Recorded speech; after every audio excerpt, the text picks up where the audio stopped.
Am I a giver or taker? It's not how much we give, but how much love we put into giving, says Saint Mother Teresa.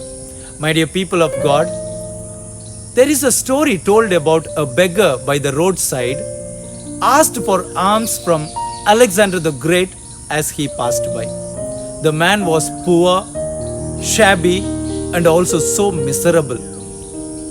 The beggar didn't even have the courtesy to lift his hand and ask for alms to the emperor.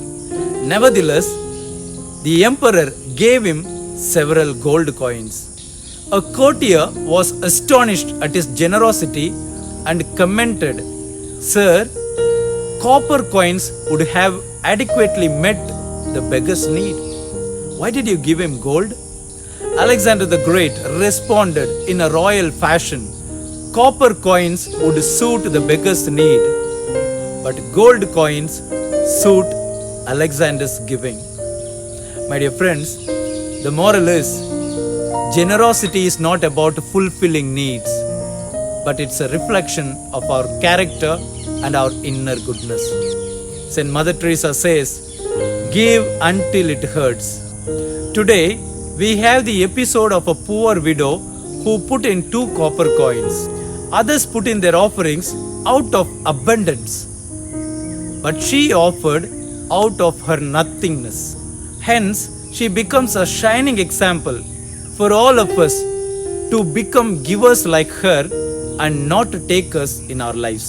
At this moment, I am reminded of a saying which goes like this: the happiest people in life are the givers and not the takers. Am I a giver or taker? Do I give until it hurts me? Let us ask ourselves. First reading, taken from the first book of Kings, we read, Elijah asking a widow for water and bread. She had little but obeyed him. God then provided sufficient flour and oil for them to eat for a year. In the responsorial psalm, Psalm number 146, we read that the Lord is faithful, just and caring. He provides for the needy, frees captives, and protects the vulnerable. He will reign forever.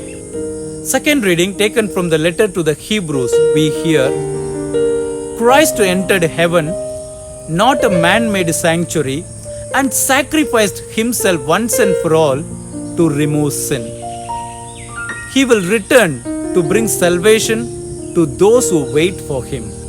In the Gospel of St. Mark, Jesus warns about the scribes' hypocrisy and praises a poor widow who gave all she had, contrasting her true generosity with the surplus contributions of the rich. What's our takeaway from today's liturgy of the word? First, trust in God's plan. The widow in the first reading trusts Elijah's word from God and is blessed with food. This shows that trusting God's plan brings blessings.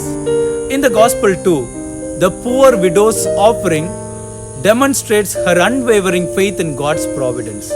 She trusts that He will provide for her needs even when she has nothing. Do we trust God enough to let go of our material security? Second, true wealth. Jesus contrasts the widow's poverty with the riches of others. Real wealth lies not in material possessions, but in our relationship with God. For God loves a cheerful giver. 2 Corinthians chapter 9 verse 7. Where do we place our treasure? Third, selfless love. The widow's gift is an act of selfless love, seeking no recognition or reward. Do our actions reflect a similar selflessness, or are we driven by personal gain? Yes, my dear friends, the poor widow's 2 copper coins become a testament to the power of generosity, faith, and selfless love. May she inspire us to give freely without counting the cost, but trusting in God's providence. To recognize our true wealth is Jesus Himself. and to love selflessly, seeking no recognition. Have a blessed Sunday. Live Jesus.